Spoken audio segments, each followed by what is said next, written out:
Bine v-am regăsit la Coșbuc Times, sunt Bogdan Iatan. De data asta ne reîntâlnim pentru o ediție specială. În prag de alegeri sunt alături de cei doi candidați pentru poziția de președinte al Consiliului Școlar al Elevilor. Sonia Negulescu și Vlad Lungu, bine ați venit! Bine te-am găsit și mulțumim pentru invitație. Și eu vă mulțumesc că ați acceptat-o. Este ceva foarte entuziasmant pentru mine ce urmează să facem. Vrem ca copiii din liceu să vă cunoască și să afle ce aveți de gând să faceți cu această funcție.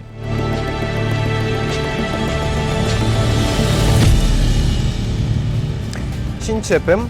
Întâi trebuie să le spun și urmăritorilor noștri că avem niște reguli, deși nu foarte stricte. Vor fi 6 întrebări date de noi, de echipa Coșbuc Times, câte o întrebare dată de ei unul altuia și 3 întrebări date de voi pe pagina noastră de Instagram. La fiecare întrebare, primul răspuns îl va da Vlad, pentru că este primul alfabetic, iar apoi Sonia și de acolo pornim la o dezbatere frumoasă, sper. Și începem cu prima întrebare. Cum te-ar descrie prietenii tăi în 3 cuvinte și cum ți-ai descrie tu contracandidatul în 3 cuvinte? Întrebare foarte interesantă, mulțumesc. Păi, prietenii mă descriu în general serios, muncitor și un prieten bun, aș spune. De contracandidata mea nu știu foarte multe, dar din câte am înțeles este talentată, amuzantă și de asemenea muncitoare. Sonia? În legătură cu cum m-ar descrie prietenii mei, având în vedere că m-am implicat în mai multe activități și în școală și nu numai, foarte mulți mi-ar spune că sunt implicată, spontană de asemenea și, de ce nu, comunicativă, socială. În ceea ce privește contracandidatul meu, Vlad, din nou, cum a spus și el, nici eu nu știu foarte multe despre el, însă cu siguranță este dedicat, așa cum și-a făcut și candidatura în mediul online. Aș spune că este isteț, de ce nu, și de asemenea un bun comunicator. Bun, sună foarte bine, avem un dream team, putem spune, ceea ce mă bucură foarte tare. Mergem mai departe. Care credeți că este cea mai mare problemă la Coșbuc și cum ați rezolva-o? Este o întrebare care necesită un răspuns complex. Cred că avem o problemă destul de mare de comunicare și în ce sens între elevi-elevi, elevi-profesori, dar și elevi-direcțiune. Așa că o soluție m-am gândit că am putea concret să facem o extensie a site-ului intern unde să avem un fel de secțiune de Q&A sau unde elevii își pot lăsa în anonimat niște idei, păreri legate de evenimente sau ce vor să schimbe în liceu pentru a-i asculta și a reprezenta exact cum trebuie. Sună interesant. Sonia? Eu m-aș lega foarte mult de ideea aceasta a dotării băilor. S-a discutat foarte mult și în Consiliu de 2 ani încoace de când sunt reprezentant și am ajuns la concluzia că băile, într-o oarecare măsură, ele sunt dotate, însă, așa cum a spus și Vlad, informarea elevilor lasă de dorit. Dacă elevii ar fi într-adevăr mai informați despre ceea ce se discută în cadrul adunărilor generale, ce se discută la consilii, cele municipale, de exemplu, sau chiar naționale, ar ști ce se întâmplă și la nivelul școlii noastre. De exemplu, există hârtie igienică dispusă la doamnele de serviciu și elevii pot să facă rost de hârtie igienică de acolo, însă, din nou, din cauza lipsei informării, aceștia nu știu exact ce să facă, de unde să se ducă și au impresia că pur și simplu nu există. Deci m-aș focusa foarte mult pe ideea aceasta de comunicare între elevi și astfel să poată ști și ei ce se întâmplă în liceu. Chiar uite, ai atins un subiect foarte interesant, și anume hârtia igienică. A fost un scandal când eram noi boboci, cred. Cam așa, da. Da? Că cei de la gimnaziu nu o foloseau cum trebuie, practic, da. Și a rămas tot liceul fără. Cum ți se pare? E ca un compromis, am putea să-i spunem, faptul că acum o putem lua doar de la femeile de serviciu. Cum găsiți această soluție? Ai dreptate, într-adevăr s-a ajuns la această soluție din prisma faptului că hârtia putea să nu fie folosită corespunzător și nu numai de elevii de gimnaziu, ci de toată lumea. Până la urmă, fără să vrei, poate scapi hârtia igienică pe jos. Adică există și această problemă până la urmă și astfel nu o mai poți folosi pentru că se murdărește, nu este igienic. Și de aceea este o soluție destul de bună faptul că există hârtie igienică la doamnele de serviciu, pentru că astfel nici nu abuzezi de hârtie igienică și poți să folosești corespunzător sub o oarecare supraveghere a personalului școlii. Deci e mai prețioasă, deci ai mai multă grijă de ea. Să zicem, da. Vlad, tu ce crezi? Da, și eu consider că este importantă hârtia igienică, dar m-aș focusa pe alte probleme mai întâi. Atunci, haideți să mergem mai departe. Care este primul lucru pe care îl faceți după ce câștigați alegerile? Păi, aș răsufla ușurat întâi, cred, dar aș vrea să-mi cunosc mai bine echipa cu care voi lucra și cel mai probabil o să fac cât de repede se poate, în funcție de disponibilitatea lor, o întâlnire cu echipa și să venim toți cu ideile pe care le avem, să le scriem, să le punem cap la cap și să vedem ordinea priorităților și să ne punem să muncim, să îi ajutăm pe elevii acestui liceu. Deci, practic, să vă faceți un plan de atac, Da. să înțeleg. Sonia? Bine spus. În primul rând aș organiza o adunare generală în care mi-aș cunoaște colegii, aș vorbi cu aceștia și am pune cumva cap la cap problemele sau, să spunem, anumite reclamații ale acestora și ulterior să vorbim cu direcțiunea școlii, pentru că astfel putem într-adevăr să rezolvăm anumite probleme care există la nivelul liceului și și de asemenea nu neapărat să schimbăm liceul, ci să-l îmbunătățim. Nu-mi doresc să, alături de echipa mea, nu-mi doresc să schimbăm imaginea Coșbucului, pentru că este un liceu foarte frumos în care eu aș putea să spun că am și copilărit. Sunt aici încă din clasa 5-a și îmi place foarte mult ce se întâmplă aici, așa că aș valorifica ceea ce este deja în Coșbuc și aș multiplica. Eu sunt deja îndrăgostit de Coșbuc, cred că și voi. Da. Deci, Altfel nu aș mai fi ales să vin la liceu dacă nu. multă baftă să-l faci mai iubibil decât este deja. Asta îmi și propun. Haideți să vă propun un exercițiu de imaginație. Asociația de părinți se simte mai generoasă și vine și vă propune să faceți un eveniment. Ce eveniment vreți, cum vreți voi, cu cine vreți, doar că să fie pentru toți elevii, de la 5-a până la 12-a. Pentru asta primiți 1000 de lei. Cum arată evenimentul, cum cheltuiți banii?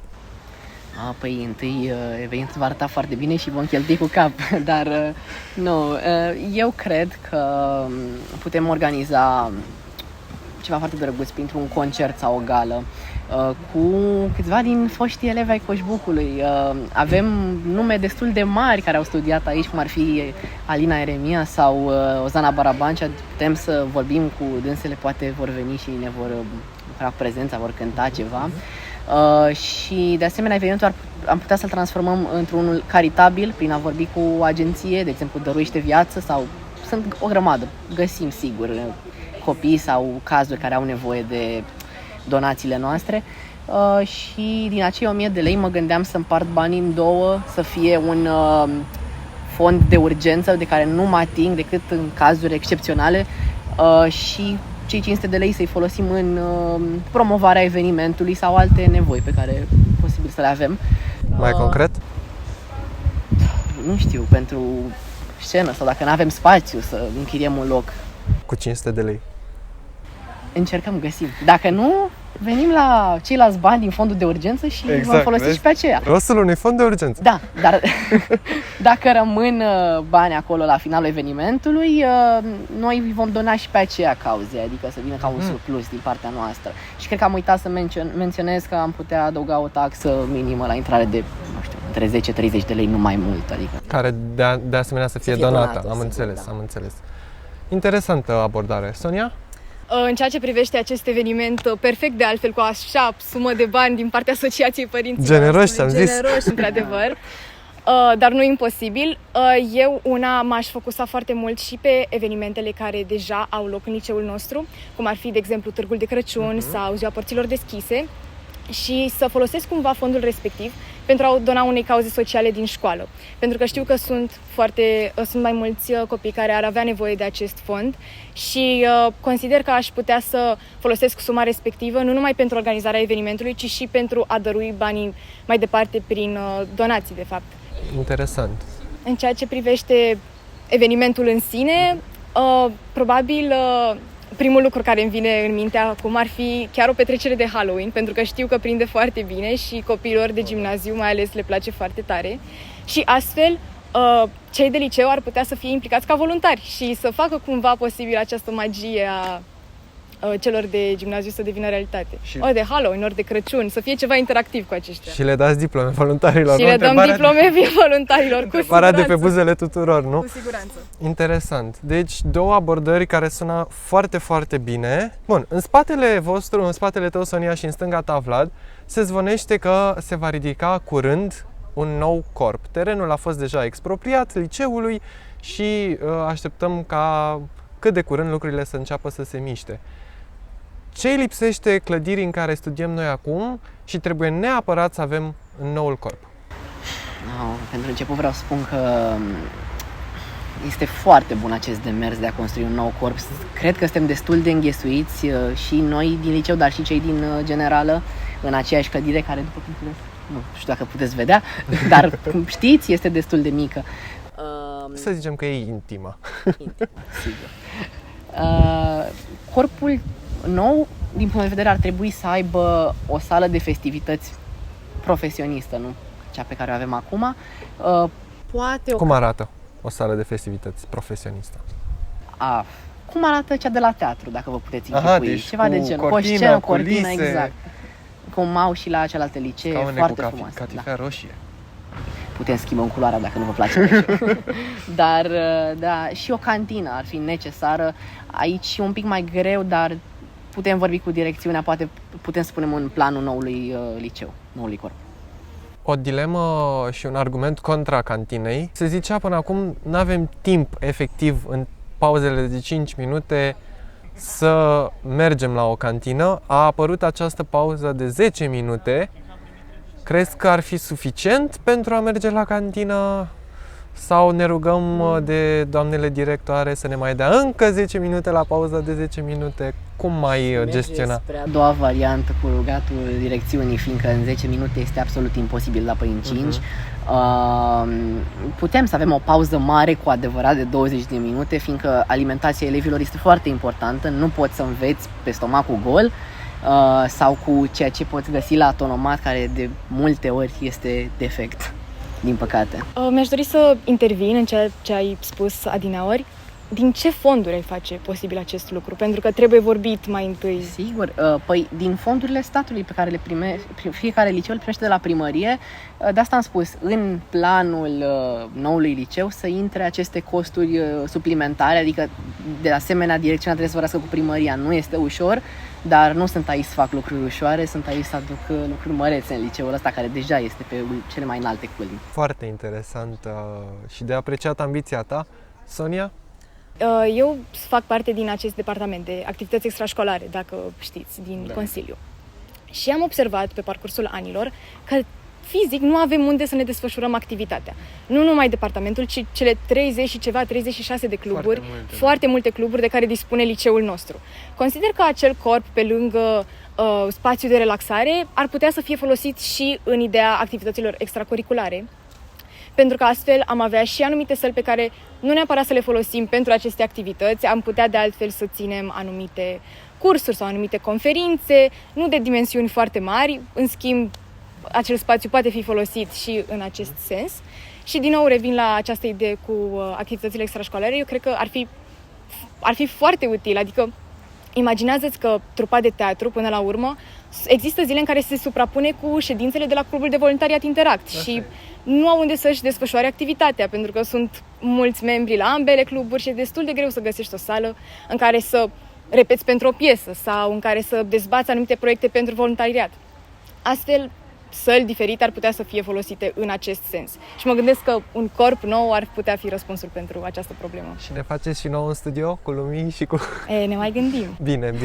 Eu zic că avem loc, sau cel puțin ar trebui. Facem. Nu contează, facem. Ai menționat o zonă de relaxare în noul corp? Dezvoltă, te rog.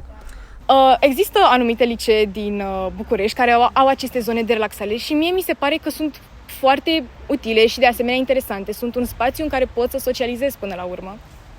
Și într-adevăr există această problemă că stai așa, avem pauze de 5-10 minute când avem timp să ne mutăm în celălalt corp și să ne relaxăm. Ei bine, aici ține și de programul fiecăruia normal, dar mă gândesc că ar putea să fie un spațiu potrivit pentru, pentru pauzele de la cluburile de care am pe care le-am menționat. De exemplu, în pauze să stai în acel loc sau dacă, de exemplu, ai o oră liberă sau nu vine un profesor, se întâmplă ceva, iar tu ești în incinta școlii, decât să stai, să cutreieri prin școală fără să știi unde să te duci, dacă este biblioteca închisă sau există ceva, mereu să ai disponibil acel spațiu de, așa zisă, relaxare. Și cum ar arăta? Mi-ar plăcea să cred că ar fi nu neapărat asemănătoare cu biblioteca, acea sală. Mi-ar plăcea să cred că, nu știu, sunt anumite băncuțe sau pufarine dintre acelea pe care să stai și pur și simplu să simți că tragi o gură de aer proaspăt și că te relaxezi, vorbești cu prietenii până la urmă. Super interesant. Da. Dacă îmi permiți, mi se pare Te rog. extraordinară această idee și mai voiam să spun că am mai putea face, dacă ne permite spațiul, noi am putea face multe. Da, exact, întotdeauna. Da, din păcate nu putem să le facem pe toate. Am putea de asemenea să facem un laborator de muzică, într-un sens, adică să fie o cameră cu instrumente, unde la muzică să faci muzică cu adevărat, adică nu știu, poate ați văzut în filmele americane exact sau asta vreau așa. să zic, da. Există aceste camere unde corul se poate strânge sau unde elevii pot învăța, poate gratis, asta e o idee foarte bună, un instrument, pentru că este important să ne dezvoltăm și în zona aceasta muzicală și cred că de asemenea ar fi un spațiu unde elevii s-ar putea relaxa, poate le combinăm, le punem una lângă cealaltă și este N-ar ceva suna foarte rău. drăguț. Muzică live, pauză de relaxare, deja îmi place. Sună bine, nu? Sună prea bine. Ultima întrebare din partea echipei Coșbuc Times. Trebuie să le spunem urmăritorilor noștri că până acum voi știați întrebările de dinainte. Acum, ultima întrebare, v-am zis că o lăsăm surpriză. Aflați care e surpriza. Urmează ultima întrebare așadar. Care este proful vostru preferat? E o întrebare foarte interesantă. Cred că este diriginta noastră, doamna Iulia Bindileu. De ce? Pentru că predă foarte bine, înțelegem, predă concret. Asta pe partea academică. Pe partea emoțională, tot timpul ca diriginte ne ascultă problemele și încearcă să vină cu soluții, chiar dacă multe din probleme sunt, pot să spun, foarte minore, dar noi le dramatizăm tot timpul. Și cu cel mai mare calm vine și încearcă să ne ajute și să comunice cu noi. Și așa să fac o paralelă, așa îmi doresc și eu să fiu ca președinte într-un fel. Adică vreau să ascult pe toată lumea, indiferent de ce idee, de ce propunere, nu există propuneri și idei proaste. Veniți la mine, eu le ascult și după cu echipa mea vom decide ce se va alege de ele, adică le punem, le implementăm sau nu. Dar asta țin foarte tare să comunice oamenii cu mine, că dacă nu avem comunicare, nu avem nimic. Asta e foarte important. Așa este, întotdeauna comunicarea e una dintre cheile succesului, dacă nu chiar cheia succesului. Sonia? N-aș putea să spun că mi-a furat răspunsul, Am văzut că erai dădeai din însă, cap. într-adevăr, sunt de acord cu Vlad. Doamna Bindileu este absolut genială, o am ca profesoară încă din clasa 5-a. Aș putea să spun că este una dintre profesoarele mele favorite, dar ca să dau și un răspuns diferit, în clasa 9 la logică am avut un profesor extraordinar, nu am alte cuvinte, adică am o grămadă de cuvinte prin care aș putea să-l descriu, dar în momentul acesta e minunat și ne-a învățat atât de multe și modul în care preda și cumva calmitatea lui din voce care cumva ne aducea din nou cu picioarele pe pământ, ne făcea să înțelegem, chiar dacă nu eram pasionați de logică. Eu cel puțin complet paralelă cu logica, dar de la dumnealui am învățat foarte multe și am învățat cum să fiu mai cumpătată, mai liniștită și mi-aș dori să devin și eu așa pe viitor. O persoană calmă, cumpătată, da. Am ajuns în a doua parte a interviului, când vă luați voi doi între voi la întrebări. Sonia, ce vrei să afli de la Vlad? Postul de președinte presupune această comunicare eficientă între elevi și direcțiune. Având în vedere că tu ești elev în liceul nostru de un an, cum ai putea să faci posibil acest lucru? Păi, așa cum am spus și mai devreme la problema acestui liceu, cred că ar fi foarte important să facem extensia asta de site. Știu că sună foarte IT așa, dar nu este nimic greu. Avem oameni care ne pot ajuta fără bani în acest liceu, deci se poate face foarte simplu, doar printr-o rugăminte, prin comunicare. Iar acolo, elevii, dacă nu-și doresc să vină în fața mea, pentru că poate se simt, nu știu, timorați sau poate, nu știu, cum am fost și eu la început în clasa 9, nu am putut să comunic tot timpul cu toți ceilalți elevi de la început, a trebuit să mă acomodez cu ei și poate nu au timpul ăsta să se acomodeze, dar au ideea aia acum pentru un moment într-un viitor apropiat, pe care am putea să o implementăm și ar fi o idee foarte bună. Iar dacă nu vin, s-ar pierde acea idee. Și atunci, prin anonimatul ăsta, lipsit de personalitatea sa umană, din păcate, dar totuși își face treaba, putem să aflăm ideile și problemele tuturor elevilor din acest liceu doar la un simplu click, mesaj. Și crezi că ar fi mai util ca elevii să se obișnuiască cu această idee a unui oarecare zid dintre ei și tine? Nu-l văd ca un zid de comunicare între consiliu și elev, îl văd ca o punte, ca un pod care ne aduce mai aproape. Sigur, cea mai bună cale e să vorbim față în față și chiar încurajez să vină să vorbească cu mine, dar așa cum am spus mai devreme, poate sunt copii care nu pot să facă treaba asta, poate au o anxietate socială sau au anumite condiții care nu le permit să facă lucrul acesta. Și atunci nu este un zid pentru ei, chiar este o poartă deschisă către consiliu, către implementarea unor idei bune, nu numai pentru ei, pentru toată societatea, pentru toți elevii din acest liceu frumos. Întrebarea ta pentru Sonia? Eu știu că participi la foarte multe chestii extrașcolare și te implici foarte mult în viața elevilor și nu numai, dar aș vrea să știu cumva aceste activități, dat fiind faptul că sunt multe, nu te condiționează la a avea mai puțin timp pentru acest post? Adică cum ai putea să distribui timpul în așa fel încât să te dedici total acestei funcții? În niciun caz, eu nu consider că activitățile pe care eu le fac în afara școlii ar putea să dăuneze activității mele ca președinte, ci din contră ele cumva m-au format, m-au ajutat să devin omul care sunt astăzi, de fapt. Și având în vedere că eu candidez pentru această poziție, eu nu voi mai face parte din departamentul de activități extrașcolare.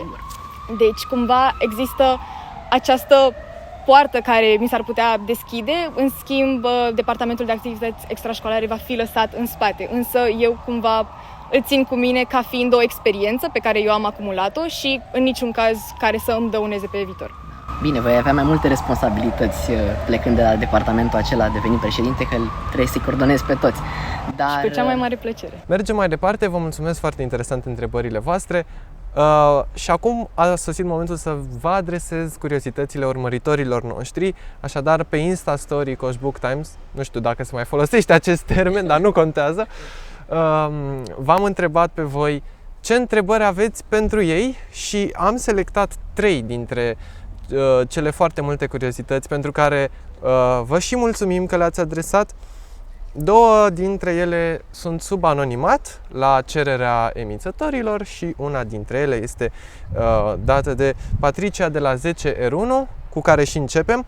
Ce părere aveți despre interzicerea telefoanelor? Este cumva o temă de suflet, aș putea spune. Eu am mai mulți prieteni în Consiliul Municipal și am aflat de la ei că Ministerul i-a rugat ca în vacanța lor de vară să scrie un statut nou al elevii. Și s-au apucat săracii și au scris. Cred că aproximativ 20 de pagini. Da? Nu e ușor, adică poate nu au disponibilitate în timpul acesta și s-au străduit. Iar ce s-a întâmplat a fost că ei l-au primit, au dat mâna cu ea, îi mulțumim și după aia au aruncat acel statut la coșul de gunoi, să zicem mai drăguț, și l-au implementat pe al lor. Adică, practic, munca celor copii a fost degeaba. Și prin statutul respectiv al Ministerului se interziceau telefoanele la ore. Într-adevăr, cred că este o decizie destul de drastică, mai ales având în vedere că foarte mulți dintre profesorii noștri, nu știu dacă este și cazul vostru în clasă, dar profesorii de la clasa mea oferă foarte multe materiale online, până la urmă.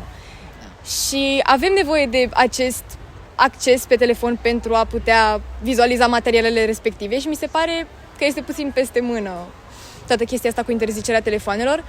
În același timp, nici eu nu cred că este adică, da, este o problemă faptul că telefoanele sunt interzise, dar în același timp văd și o parte bună a acestui lucru pentru că, zic, în orele de curs. Probabil elevii nu ar mai sta atât de mult cu ochii în telefoane, dar în același timp, din nou, repet, foarte multe materiale sunt pe telefon în timpul orelor de curs și mi se pare puțin peste mână toată interzicerea aceasta a telefoanelor pentru că trebuie să ne cărăm cu acele cutii în care să poziționăm telefoanele și, într-adevăr, având în vedere că este la nivelul deciziei direcțiunii și statutului elevului la nivel național, nu prea ai un cuvânt de spus în legătură cu asta. Este o decizie care deja a fost luată. În schimb, acesta este viziunea mea asupra problemei. Eu una nu aș fi sărit atât de mult înspre interzicerea telefonelor în pauze, pentru că, până la urmă, da. De ce este Sonia mai calificată decât tine pentru funcția asta? Îmi dai mult de gândit. Eu o să-ți spun de ce, chiar dacă nu cred asta.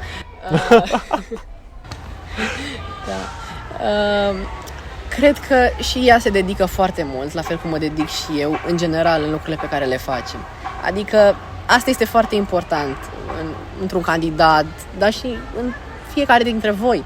Trebuie să munciți pentru lucruri pe care vi le doriți. Adică dacă vă doriți să ajungeți ceva, munciți pentru chestia aia, să ajungeți acolo și pe aia munciți ca să faceți acel lucru să fie bine făcut, să aveți niște efecte benefice asupra societății sau că, da, până la urmă, tot ce primim trebuie să dăm și înapoi. Și ei ne-au încredițat încrederea prin vot și noi trebuie să îi răsplătim prin măsuri eficiente și bune. Și eu cred că și ea poate face acest lucru. De acord? Ceva de adăugat? În legătură cu acea propoziție că, deși nu cred că e mai calificată decât mine, într-adevăr, noi avem experiențe diferite în acest liceu. Și chiar dacă suntem elevi în același liceu, este clar că suntem diferiți. Și facem lucrurile în felul nostru. Cu toate acestea, există anumite lucruri pe care noi vrem să le implementăm la nivelul școlii, care poate seamănă, care poate duc către aceleași probleme, către aceleași lucruri care s-au tot discutat de-a lungul anilor în consilii și nu numai. Dar în același timp nu aș spune că unul este mai calificat decât celălalt, ci avem experiențe diferite, avem viziuni diferite asupra anumitor probleme, dar la finalul zilei avem dorința de a rezolva problemele școlii. De ce este Vlad mai calificat decât tine?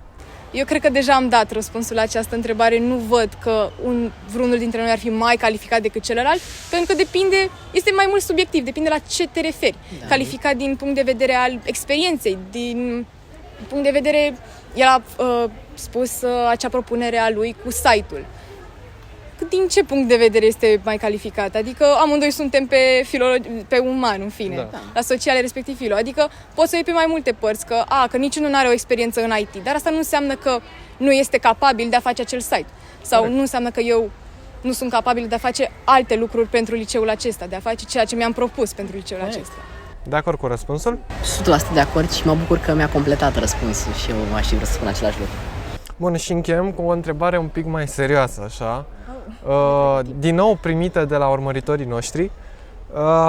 Sub anonimat, o persoană se întreabă care sunt 3 măsuri concrete și realiste pe care le veți aplica în timpul mandatului pentru a preveni / remedia abuzurile profesorilor împotriva elevilor. Există așa ceva în primul rând? Abuzuri în sensul de încălcarea drepturilor sau la ce se referă mai exact? Cred că se referă la abuzuri în general. În general. Da. Uite, eu pot să spun că am trăit printr-un abuz al profesorilor. Nu vreau să dau nume, nu vreau să zic situația nostru. În liceul nostru, okay. Da, în liceul nostru. Nu sunt multe, din câte știu, și mă bucur acest lucru, dar și alea care există trebuie, folosesc un cuvânt mai dat, extirpite, pentru că nu sunt bune deloc, la niciun nivel, academic, emoțional, toate aduc niște schimbări negative în interiorul elevului, indiferent că a fost vina lui sau nu, un profesor, fiind pedagog, ar trebui să știe să se comporte în fiecare situație pentru a nu traumatiza un copil. Asta este jobul lor. Și măsuri concrete, iarăși, nu știu, nu sunt psiholog sau consilier, dar ar trebui întâi să aibă curajul să vină, să povestească despre ce s-a întâmplat, chiar dacă uneori cred că mai bine ar tăcea, dar nu este așa. Trebuie să vină să vorbească cu consiliul dacă profesorii nu vor să discute acest lucru cu direcțiunea, ca să facem noi aceste discuții între profesor-elev, să încercăm să-i ajutăm, pentru că este foarte important. Este foarte important. Pentru că nu poți lăsa un copil să se piardă, poate în zona asta academică, doar din cauza unui profesor care la un moment dat l-a traumatizat. Am înțeles. Sonia? În cazul în care există normal abuzuri în școală din partea profesorilor și abuzuri în sensul că se întâmplă ceva care să facă elevul să se simtă discriminat sau să fie discriminat de altfel, atunci chiar cred că una dintre variante ar fi să vorbească cu cineva. Noi avem și consilier al școlii, mă gândesc că în cazul în care își dorește elevul respectiv să o facă, poate să-și adreseze această problemă și consiliului, nu numai consilierului școlii, poate să discute și cu direcțiunea în cazul în care se simte în cazul în care simte o anume siguranță pentru a face acest lucru, pentru că normal este destul de greu ca elev să discuți cu direcțiunea, având în vedere că acel abuz ar veni chiar din partea unui coleg de catedră, de exemplu. Deci, într-adevăr, este un subiect sensibil și sunt sigură că mai mulți elevi, nu numai din liceul nostru, ci și din mai multe școli din București și din țară, se confruntă cu abuz la nivelul instituției de învățământ și nu numai din partea profesorilor, ba chiar din partea altor elevi. Și una dintre soluții ar fi, într-adevăr, să vorbească cu consilierul, cu consiliul școlii, cu persoane de încredere, cu prieteni și astfel să ajungem împreună la o decizie și să discutăm pe baza a ceea ce s-a întâmplat, ca ulterior să găsim o soluție pentru problema respectivă, pentru că niciun elev nu ar trebui neîndreptățit și consider că din punct de vedere al Consiliului, dacă vii din partea BEX-ului sau din partea oricărui departament, ai cumva o oarecare responsabilitate de a te asigura că elevii sunt în siguranță la liceu. Și dacă îmi permit să adaug, Te rog. cum am spus, este foarte important să comunicăm și în situațiile astea dificile, nu știu dacă avem tot timpul curajul să o facem, să venim în fața cuiva, profesorului sau directorului sau consiliului. De aceea, iarăși, revin asupra faptului că este important să avem acel site în care oamenii își pot lăsa ideile, sfaturile, nemulțumirile și trăirile, pentru că sub anonimatul ăsta poate au mai mult curaj să răspundă despre asta și atunci și direcțiunea va avea acces la acel site și poate va face o comisie de etică prin care să se uite asupra celor profesori care sunt acuzați de acele fapte. Cu alte cuvinte, ajungem iarăși la o comunicare eficientă. Întotdeauna. Vlad Lungu, Sonia Negulescu, vă mulțumesc tare mult că ați acceptat invitația podcastului pentru această dezbatere. Dacă înainte de această discuție mi-era greu să mă decid pe cine să votez, acum, sincer, mi-e și mai greu. Îi invit pe urmăritorii noștri să vă urmărească pe rețelele sociale și pe noi și pe cei și pe contul Consiliului Școlar al Elevilor pentru toate informațiile în timp real, as it happens, și vă doresc mult succes amândurora, niște candidați foarte buni. Mulțumim! Frumos.